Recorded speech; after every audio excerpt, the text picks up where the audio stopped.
ರಾಜ್ಯದ ಮುಖ್ಯಮಂತ್ರಿ ಒಬ್ಬ ರೈತ ಸಂಘದಿಂದ ಹೋದಂತ ಯಾವುದೋ ಈ ಮೈಸೂರು ಜಿಲ್ಲಾ ಪ್ರಧಾನ ಕಾರ್ಯದರ್ಶಿ ಆದಂತಹ ವ್ಯಕ್ತಿ, ರೈತ ಸಂಘದ ಒಡನಾಟ ಇದ್ದಂತಹ ವ್ಯಕ್ತಿ ಪ್ರತಿಯೊಂದು ಸಂದರ್ಶನದೊಳಗೆ ಹೇಳ್ತಾರು, ನಾ ಪ್ರೊಫೆಸರ್ ನಂಜುಂಡಸ್ವಾಮಿ ಅವರ ಜೊತೆ ಒಡನಾಟ ಒಳ್ಳೆ ರೀತಿ ಇತ್ತು.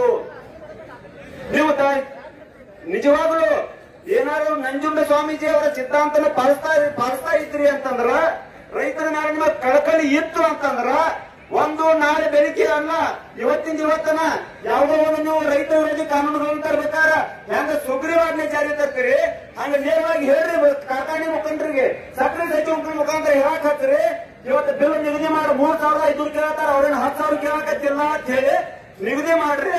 ನಿಗದಿ ಮಾಡಿ ನೀವು ನಾಳೆ 1 ತಾರೀಕು ಫ್ಯಾಕ್ಟ್ರಿ ಪ್ರಾರಂಭ ಮಾಡ್ರಿ, ಅಲ್ಲಿ ಗೊತ್ತಂತ ರೈತರು ಕಳಿಸ್ರಂತೆ ಆದೇಶ ಮಾಡ್ರಿ. ಇಲ್ಲ ನಿಮ್ಮ ಏನಾರ ನೈತಿಕತೆ ಇದ್ರೆ ನಾವು ನಾಳಿನ ರಾಜೀನಾಮೆ ಕೊಟ್ಟು ಬಿಡ್ರಿ.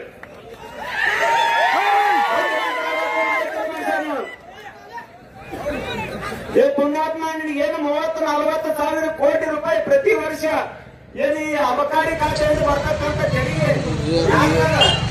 ಈ 30 ಕೊಟ್ಟಿದ್ದಾರೆ. ಈ ನಾವು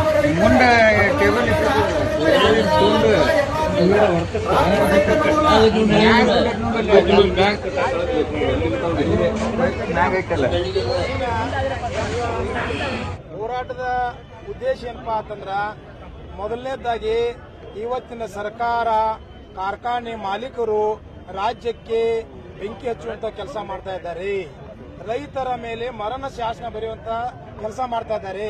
ಇವತ್ತಿನ ದಿವಸ ಪಕ್ಕದ ಮಹಾರಾಷ್ಟ್ರ ರಾಜ್ಯ 3,500 ರೂಪಾಯಿ ಕಬ್ಬಿನ ದರ ಘೋಷಣೆ ಮಾಡಿದರು. 20 ತಾರೀಕು ಕಾರ್ಖಾನೆ ಚಾಲೂ ಮಾಡೋರ ನಮ್ಮ ಹೋರಾಟದಿಂದ ಇವತ್ತಿನ ಕಾರ್ಖಾನೆ ಚಾಲೂ ಮಾಡಿಲ್ಲ. ಇವ್ರಿಗೆ ಏನಾರ ಸ್ವಲ್ಪ ಸರ್ಕಾರಕ್ಕೆ ಕಣ್ಣು ಕಿವಿ ಮೂಗ ಮಾನ ಮರ್ಯಾದೆ ಅನ್ನೋದು ಇತ್ತಪ್ಪ ಅಂತಂದ್ರ, ನಾಳೆ ನವೆಂಬರ್ 1ನೇ ತಾರೀಕು ನಮ್ಮ ಜಿಲ್ಲೆಯ ರಾಜ್ಯದ ರಾಜ್ಯೋತ್ಸವ ದಿವಸ ರೈತರಿಗೆ ಸಿಹಿ ಸುದ್ದಿ ಕೊಟ್ರೆ ಒಳ್ಳೇದು. ಇಲ್ಲಪ್ಪ ಅಂತಂದ್ರೆ ಎಲ್ಲಾ ಫ್ಯಾಕ್ಟರಿ ಮುತ್ತಿಗೆ ಹಾಕಿ ರೈತ ಬೀದಿಗಿರುವಂತ ಕಾರಣ ಸಂದರ್ಭ ತರುವಂತ ಕೆಲಸ ಇವತ್ತಿನ ಸಿದ್ದರಾಮಯ್ಯನವರು ಸರ್ಕಾರ ಮಾಡತೈತಿ. ದಯವಿಟ್ಟು ಯಾವುದೇ ಕಾರಣಕ್ಕೆ ಎಚ್ಚೆತ್ತು ಕೊಟ್ಟ ಇವತ್ತೇನಾರ ಅವರು ರೈತರ ಅನ್ನ ಉಣ್ಣಾತೀರಪ್ಪ ಅಂತಂದ್ರ, ಜೀವ ರೈತರ ಹೆಸರ ಮೇಲೆ ಬದುಕಾತೀರಂದ್ರ ರೈತಿಗೆ ಮಹಾರಾಷ್ಟ್ರ ಮಾದರಿ ಒಳಗ ಬೆಲೆ ಕೊಡಲೇಬೇಕು. ಇಲ್ಲಂದ್ರ ನೋಡ್ರಿ, ಮಹಾರಾಷ್ಟ್ರ ಮಾದರಿ ಒಳಗೆ ಸದ್ಯ ನಮ್ಮ ಬೇಡಿಕೆ 5,000 ಐತಿ. ಮಹಾರಾಷ್ಟ್ರದಾಗ 3,750 ರೂಪಾಯಿ ಪಂಡ್ರಾಪುರ್ ಕಾರ್ಖಾನೆ ಆಲ್ರೆಡಿ ಚಾಲೂ ಮಾಡೈತಿ. ಒಬ್ರು 3,500 ಮಾಡ್ಯಾರ. ಎಲ್ಲಾ ಮಾಡ್ತು ಅಂತ ಹಾಕ್ತಾರೆ, ಕಡು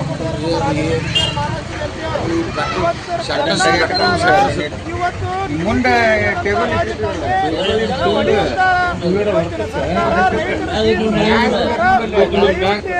ಈ ಸಾರಿ ದರ ಘೋಷಣೆ ರೈತರು ಕ್ರಾಂತಿಕಾರಿಯಾಗಿ ಹೋರಾಟ